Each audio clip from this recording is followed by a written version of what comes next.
Hoy quiero que veamos cómo podemos entrar en esta batalla teniendo la autoridad del reino y con la absoluta seguridad de que tendremos la victoria. Bien, veamos Lucas 10, comenzando en el verso 17. Volvieron los 70 con gozo, diciendo: Señor, aún los demonios se nos sujetan en tu nombre. Y les dijo: Yo veía a Satanás caer del cielo como un rayo. He aquí os doy potestad de hollar serpientes y escorpiones, y sobre toda la fuerza del enemigo, y nada os dañará. Como ya hemos visto anteriormente, la palabra potestad significa autoridad.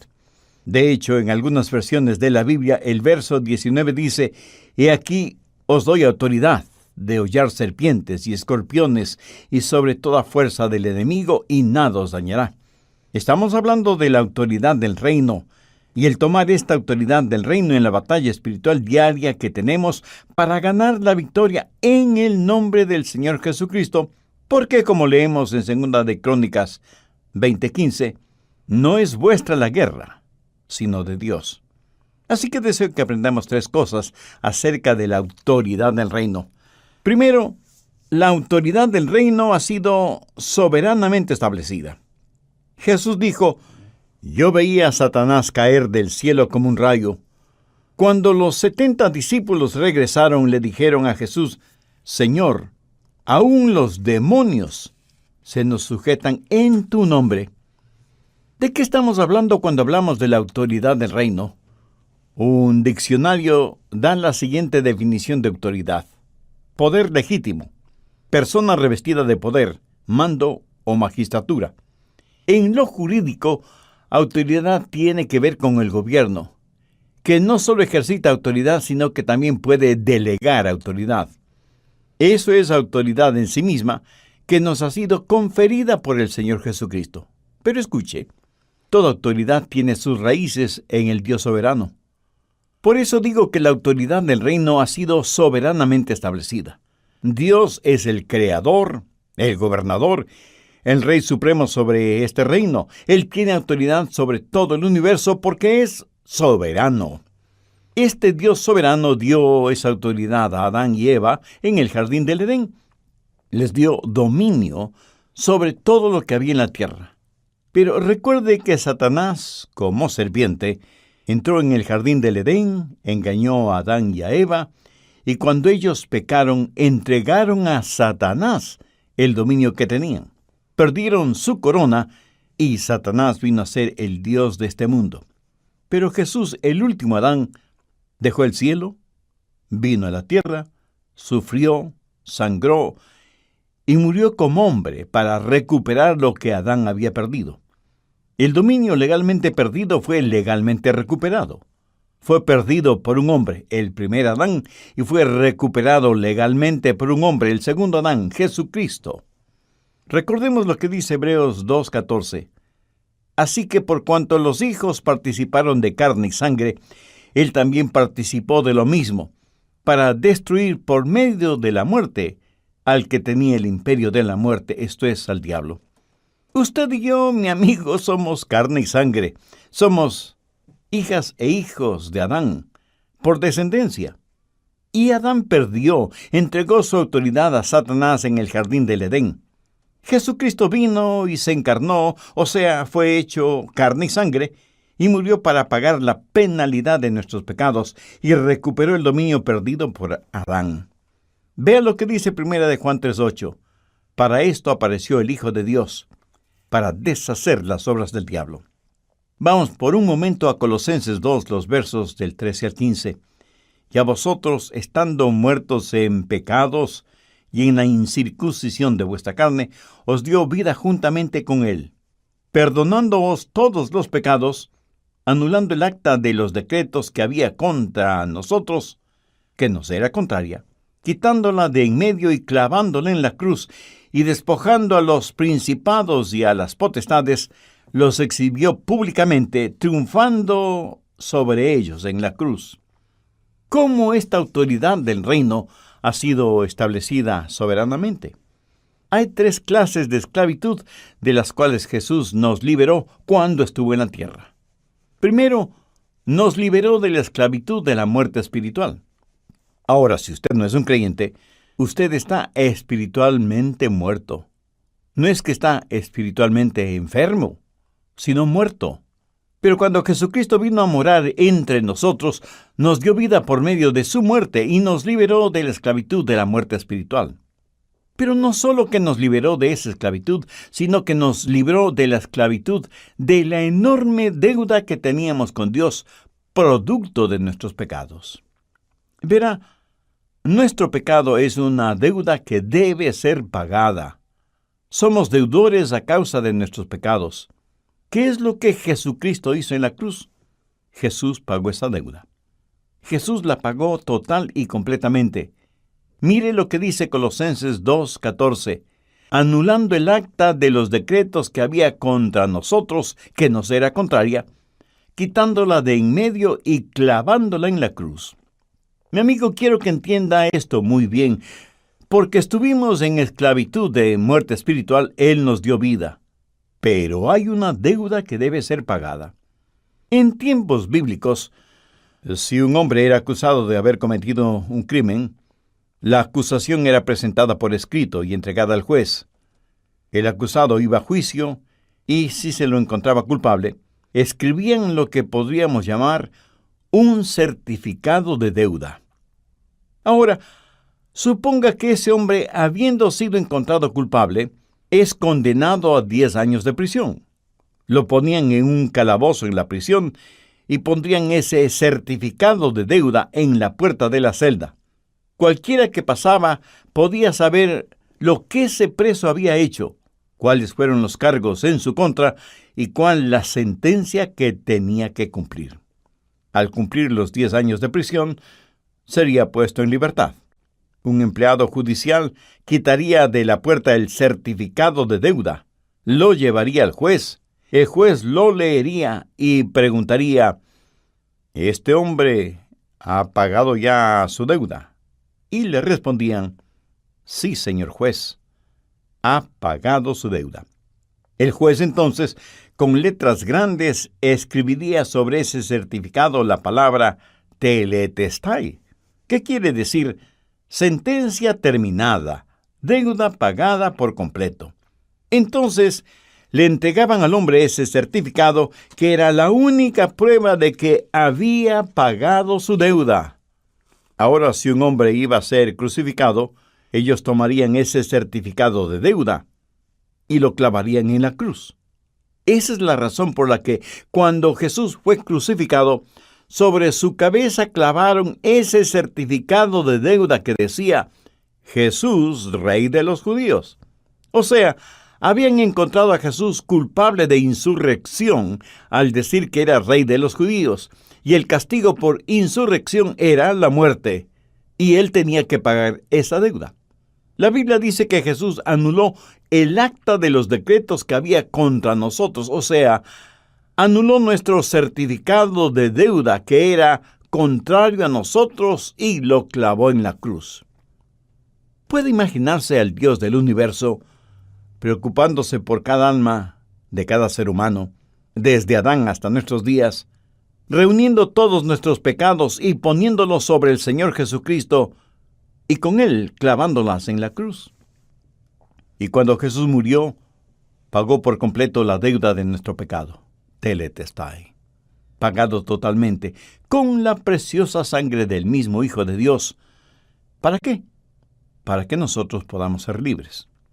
Esa deuda del pecado estaba contra nosotros, y Satanás sigue siendo el acusador. Se acercará a usted y le dirá, no eres lo suficientemente bueno, no mereces ser salvo, tus pecados nunca te serán perdonados.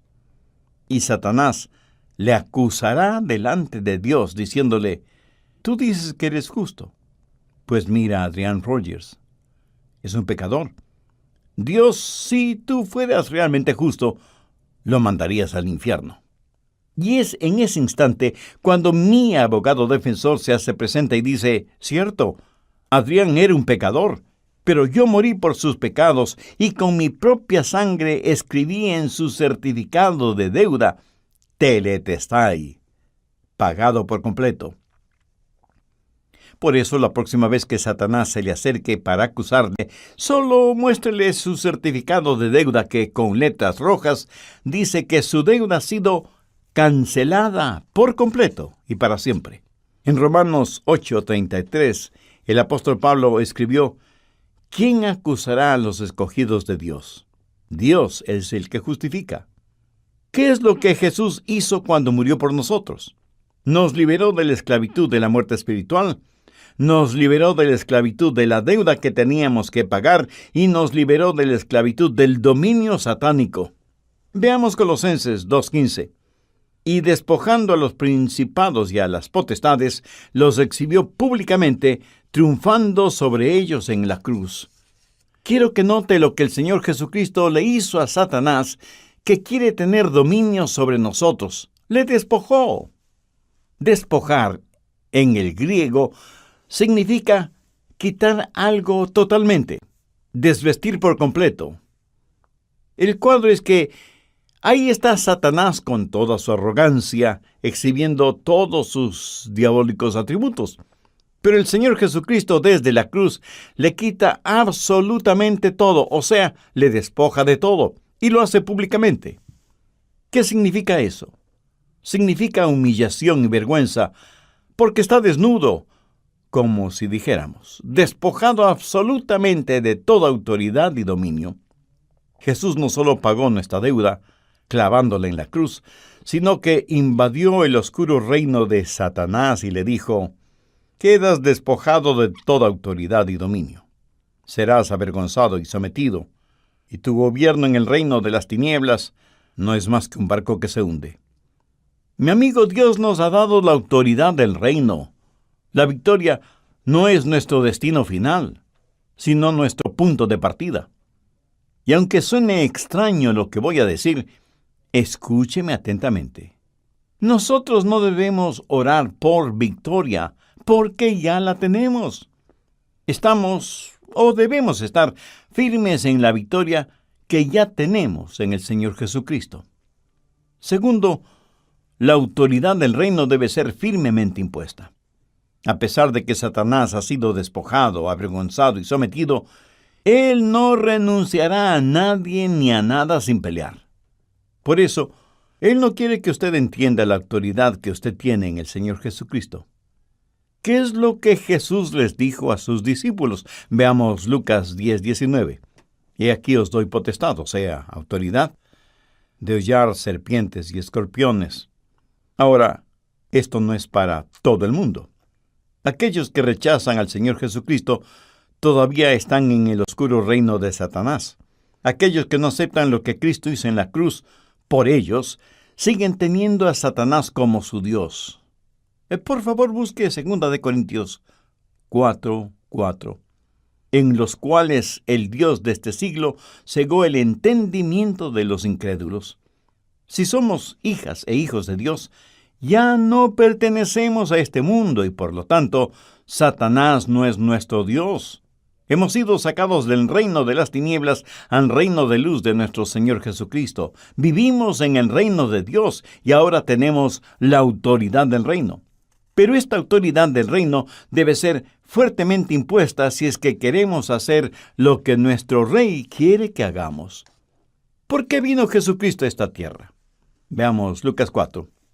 ¿Alguna vez se ha preguntado por qué Jesús dejó el esplendor del cielo y vino a esta tierra para sufrir, ser crucificado y morir? Lucas 4, desde el verso 16, refiriéndose a Jesús, dice: vino a Nazaret, donde se había criado, y en el día de reposo entró en la sinagoga, conforme a su costumbre, y se levantó a leer. Y se le dio el libro del profeta Isaías, y habiendo abierto el libro, halló el lugar donde estaba escrito: el Espíritu del Señor está sobre mí, por cuanto me ha ungido para dar buenas nuevas a los pobres, me ha enviado a sanar a los quebrantados de corazón, a pregonar libertad a los cautivos y vista a los ciegos, a poner en libertad a los oprimidos. Esa es la razón por la cual Jesucristo vino a la tierra. Porque nosotros éramos esclavos de Satanás y estábamos esclavizados en su reino de tinieblas. Y Cristo vino para darnos libertad. ¿Y a qué clase de personas vino él? A los que estaban en bancarrota espiritual. En esta porción bíblica la palabra pobre no significa alguien que no tiene lo suficiente. Significa no tener absolutamente nada, ser realmente un pordiosero.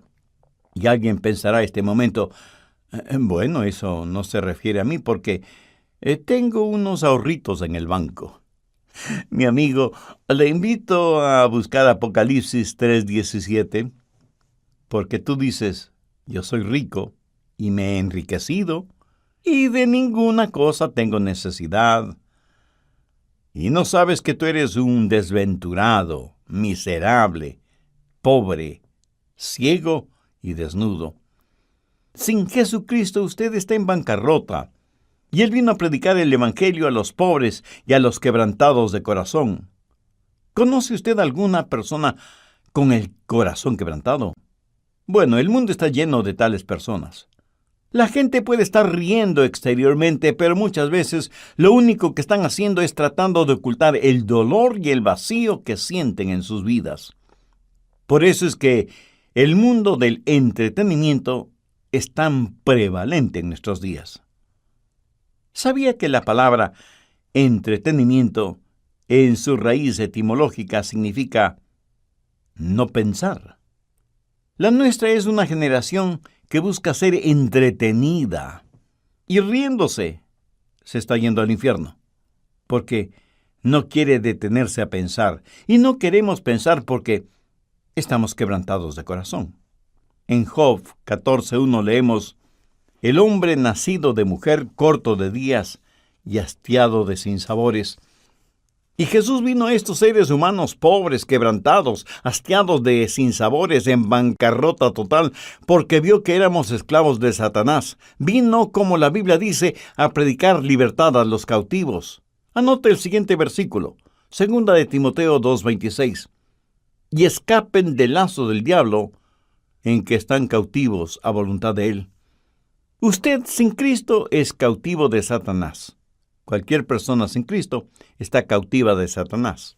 Primera de Juan 5:19 dice: sabemos que somos de Dios y que el mundo entero está bajo el maligno.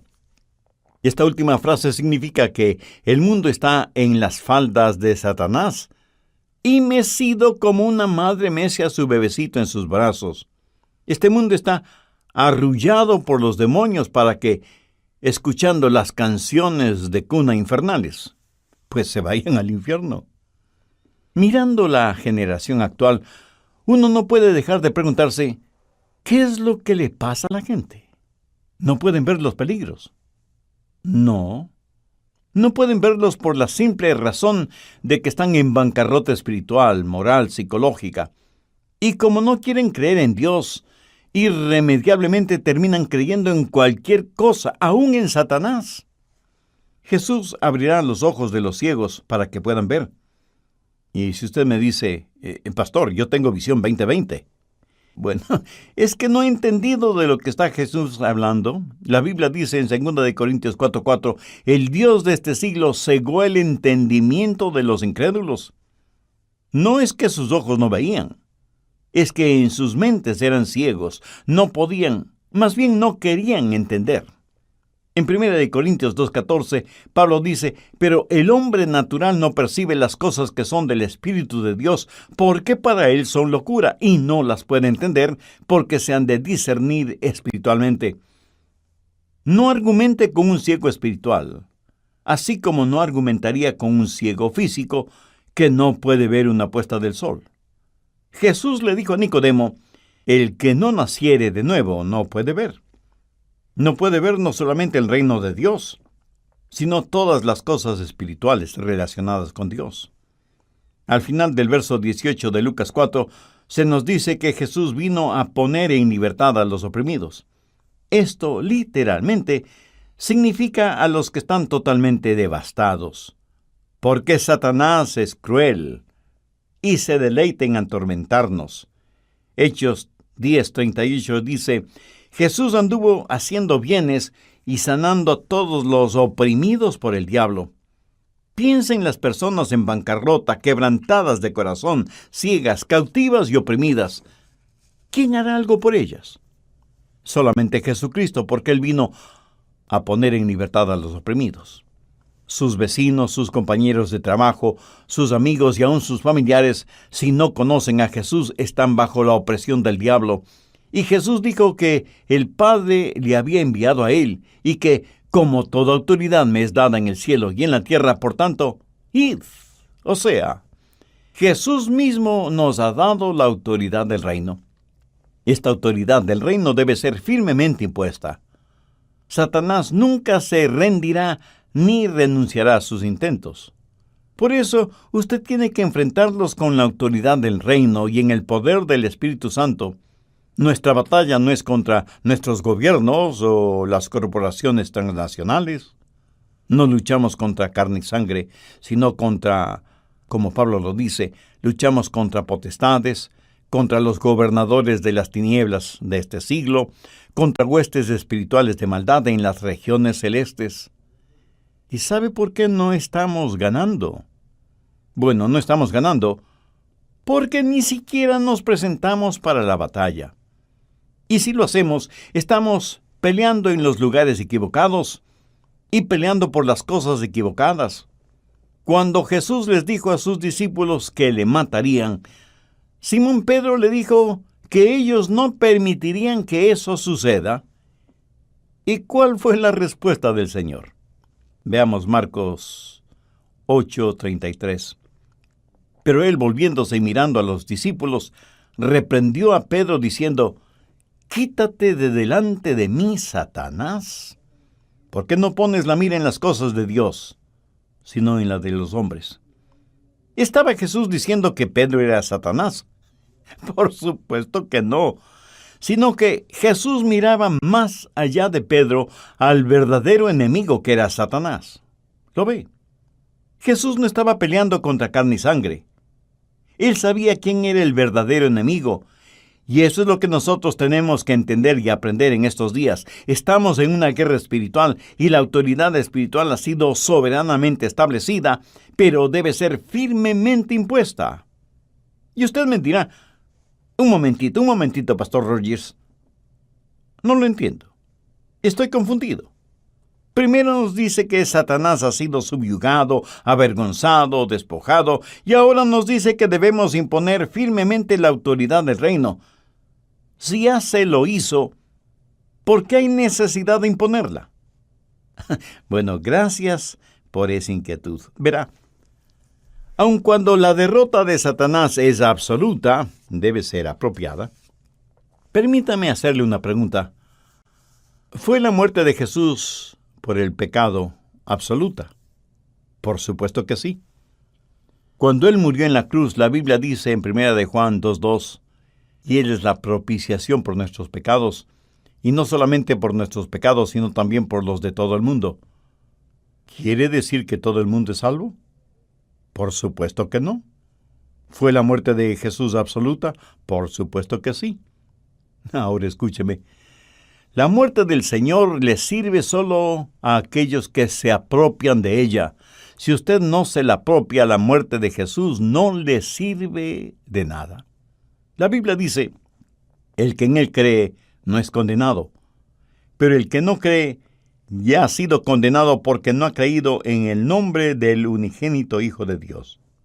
En otras palabras, un hombre no se va al infierno por sus pecados, porque Jesús ya pagó por esos pecados. Se va al infierno porque no se ha apropiado de lo que ya ha sido hecho en su favor. Es lo mismo con el poder del Espíritu Santo de Dios. Cuando llegó el día de Pentecostés, Dios derramó su Santo Espíritu. Usted y yo no necesitamos orar por otro día de Pentecostés, porque el Espíritu Santo ya vino. Sin embargo, no cada creyente está lleno con el Espíritu Santo. Aunque el derramamiento del Espíritu Santo fue absoluto, debe ser apropiado, poseído. Por eso, tanto la muerte de Cristo como el poder del Espíritu Santo, que son absolutos, deben ser apropiados absolutamente. La derrota de Satanás es absoluta, pero esto también debe ser apropiado. Usted debe decir: voy a tomar mi autoridad en el Señor Jesucristo. Me voy a apropiar de ella, estar firme en ella para enfrentar el reino de las tinieblas de Satanás.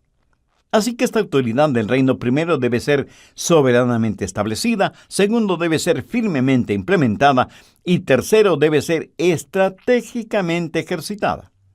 Esta autoridad del reino debe ser estratégicamente ejercitada por las personas adecuadas, quiero decir, por las personas que tienen un corazón puro. Permítame repetir lo que ya he mencionado varias veces. Usted nunca podrá ejercer autoridad hasta que no aprenda a estar bajo autoridad. Y si usted, como hija o hijo de Dios, quiere enfrentar a Satanás teniendo un corazón rebelde, le puedo asegurar que se encontrará en graves problemas.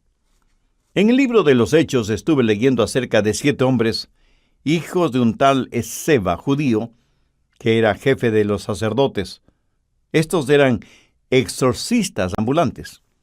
Estos hombres decían que podían exorcizar a los demonios. Y hubo un hombre poseído por el diablo, y los hijos de Esceva se acercaron a él diciendo: «Os conjuro por Jesús, el que predica Pablo». Busque los Hechos 19 desde el verso 15 y ponga atención a esto. Pero respondiendo el espíritu malo dijo: «A Jesús conozco, y sé quién es Pablo, pero vosotros, ¿quiénes sois?». Y el hombre en quien estaba el espíritu malo, saltando sobre ellos y dominándolos, pudo más que ellos, de tal manera que huyeron de aquella casa desnudos y heridos. Un solo hombre poseído por el diablo hizo huir a 7 falsos religiosos que trataron de tener autoridad sobre el diablo. ¿Por qué? Porque ellos no conocían a Jesús personalmente. La de ellos era una religión de segunda mano. Notó lo que ellos le dijeron al hombre poseído por el demonio: «En el nombre de Jesús, a quien Pablo predica». Ahora escúcheme atentamente. Es mejor que sea en el nombre de Jesús que usted conoce. No se atreva a enfrentar al diablo diciéndole: «Te conjuro en el nombre del Jesús que el pastor Rogers predica». Le puedo asegurar que eso no le dará ningún resultado. Siempre debe ser en el nombre del Jesús que usted conoce personalmente, porque los demonios se sujetan, se someten al nombre de Jesús. Y tiene que ser la persona adecuada, correcta, y que tenga una posición justa. Veamos Efesios 2:6. «Y asimismo nos hizo sentar en los lugares celestiales con Cristo Jesús». Incidentalmente, permítame decir lo siguiente. Deje de orar de la tierra al cielo y comience a orar del cielo a la tierra. Usted está sentado con Jesús en los lugares celestiales. ¿Participa del mismo trono? Cuando Él murió, usted murió. Cuando Él resucitó, usted también resucitó.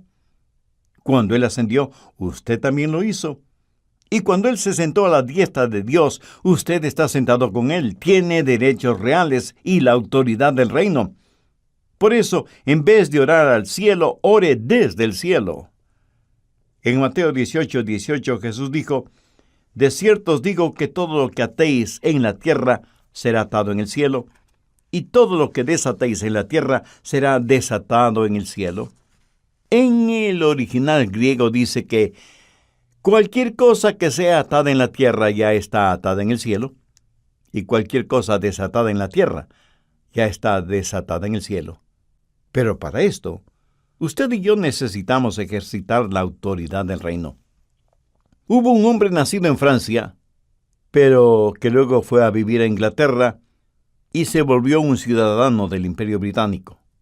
En los años de guerra entre Francia e Inglaterra, los ingleses derrotaron a Napoleón Bonaparte en la famosa batalla de Waterloo. Ahora, si el hombre que nació en Francia se hubiera quedado allí, Waterloo hubiera significado para él una derrota. Francia perdió la guerra, y si él hubiera sido un ciudadano francés, hubiera sido también un perdedor. Pero cuando él salió de Francia y se volvió un ciudadano inglés, Waterloo no fue para él una derrota. sino más bien una victoria. Usted sin Jesús pertenece al oscuro reino de Satanás, y el Calvario para usted es una derrota. Pero cuando usted pasa a ser ciudadano del reino del amado Hijo de Dios, usted tiene la victoria. Usted tiene la autoridad del reino. Nuestro enemigo ha sido desnudado, avergonzado y sometido, y Jesús nos ha dado autoridad sobre todo poder del enemigo. ¿Está usted utilizando esa autoridad?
Recuerde al hombre que salió de Francia y se hizo ciudadano en Gran Bretaña.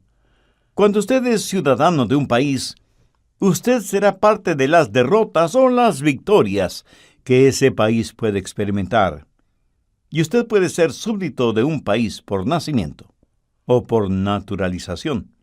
Analógicamente, ¿no le gustaría a usted salir del reino de las tinieblas y permitir que el Calvario sea suyo para ganar hoy mismo la victoria? ¿No le gustaría ser un ciudadano del reino de Dios? Si quiere tomar esa decisión ahora mismo, le invito a repetir conmigo la siguiente oración. Señor Jesús, soy un pecador y estoy perdido. Necesito que me salves, me perdones, me limpies.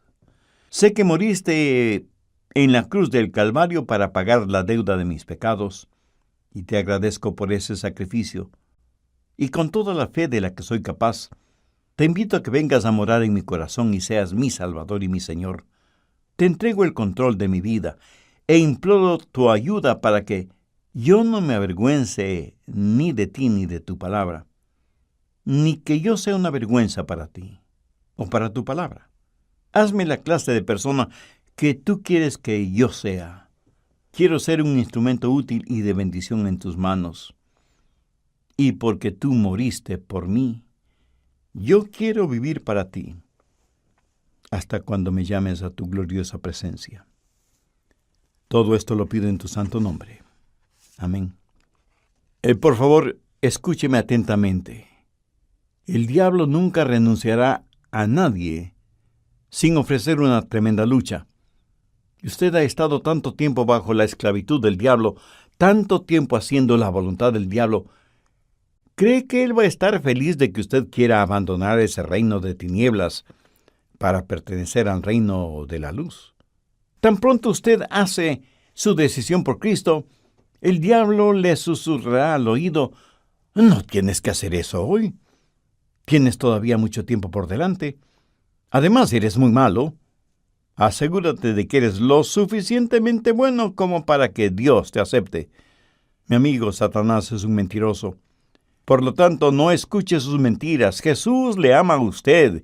Él murió por usted, y si usted confía absolutamente en lo que Él hizo en la cruz del Calvario, Él le perdonará inmediatamente, le salvará completamente y le guardará eternamente. Si usted hizo esa decisión espiritual aceptando a Cristo como su Salvador personal, la palabra de Dios dice que hay gozo en el cielo por cada pecador que se arrepiente. Nosotros deseamos ser parte de su gozo espiritual. Por eso lo invito para que nos escriba y nos cuente acerca de su decisión, de su decisión, de su decisión, de su decisión, de su